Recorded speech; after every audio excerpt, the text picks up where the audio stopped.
공장이 되게 최첨단의 뭐 그런 걸로만 이렇게 많이 나오지만 엄청난 화학물질을 다루는 곳이잖아요. 그래서 그걸로 인해서 뭔가 이렇게 수질오염이나 토양오염에 대한 이야기도 아주 뭐 구체적으로 많이 제시되진 않았지만 그런 문제도 있는 걸로 알고 있는데, 제가 이 얘기를 하면 약간 돌맞을 수도 있는데요.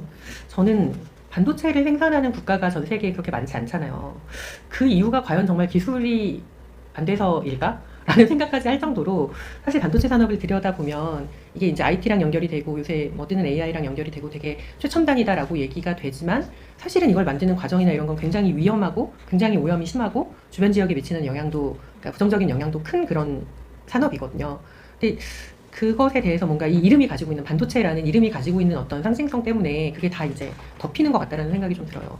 대표적으로 이제 물 문제 같은 경우에는 이제 폐수를 처리를 해서 내보냅니다. 폐수 처리장에서. 근데 그럼에도 불구하고 문제가 많을 수밖에 없어요. 왜냐하면 애초에 반도체 산업에서는 거기에 어떤 화학 물질을 쓰는지가 기밀이에요. 공개가 안 돼요.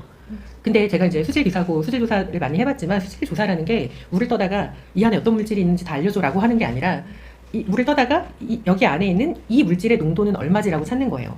근데 거기에 어떤 물질이 들어있는지를 모르는 상태에서 그 물질이 얼마만큼 배출이 되는지 알 수가 없잖아요.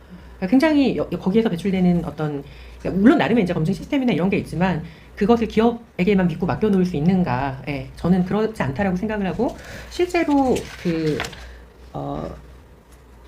진이천하고 이 안성천에서 수질 조사를 그 한경대학교 김경석 교수님이 몇 년 전에 하신 내용이 있는데요. 보시면 이런 반도체 폐수 방류수에 영향을 받는 지역에서 이 전기 전도도나 그 산성도, 이게 훨씬 더, 그러니까 산성이 높고 전기 전도도가 높은 2배 정도 높게 나온 그런 조사 결과가 있거든요. 그러니까 물론 이제 산성도와 전기 전도도는 이거 자체가 어떤 물질이 얼마다라는 걸 보여주진 않지만 아까 얘기한 반도체 산업에서 배출하는 알 수 없는 무언가가 이 하천에 영향을 많이 미치고 있다, 라고 볼 수 있는 그런 근거라고 이야기 드릴 수 있을 것 같아요.